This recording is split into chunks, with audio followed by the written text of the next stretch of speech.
Welcome back everyone. In this video, we're going to be checking out how we can complete both of the antiques for the Gleaming Abyss in Where Winds Meet. The first antique is going to be the Tang Palace Hairpin. To complete this first antique, like most, we do need to do two separate things. The first one is going to be to find the hairpin itself. The hairpin is found inside a specific chest inside the Gleaming Abyss. So starting from the main center room, as you can see here in the gameplay, we're going to go through the crawl space here on the right hand side. Go all the way to the end of this dark corridor and you'll find a chest. Inside this chest is where you're going to find the Tang Palace Hairpin. As we mentioned before, just picking up the hairpin is not enough to complete any of the antiques. We also need to learn the backstory to the hairpin for it to count as an antique.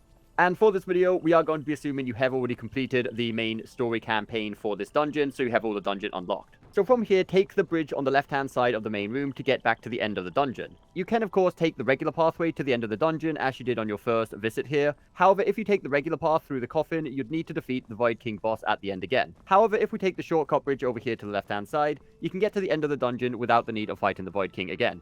So what we actually need to do to get the backstory to the hairpin is just interact with the ghost here sitting in front of the tombstone.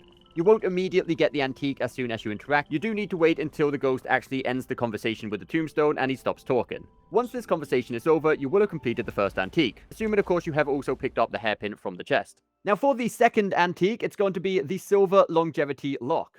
Same as the previous one, this is going to consist of two parts. The first part, the lock itself, is actually obtained automatically by just advancing the main campaign quest through this dungeon. While you're doing the campaign quest objectives in the Gleaming Abyss, when you have to go and speak with the three groups of ghosts, the one over here on the left-hand side will automatically give you the lock. So once we have the lock, as for what we need to do to get the backstory for this antique, is go up the main pathway here and interact with the coffin to get teleported to the second part of the dungeon.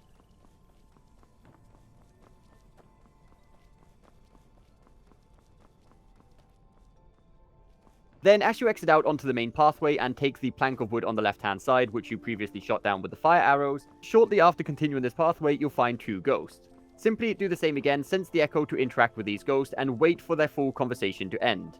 You'll get the antique at the end of their conversation. So that is it, guys. That is how you can get both of the antiques for the Gleaming Abyss. I hope you did find this video helpful. If you did, don't forget the thumbs up button, subscribe for more content coming very soon, and we'll see you next time.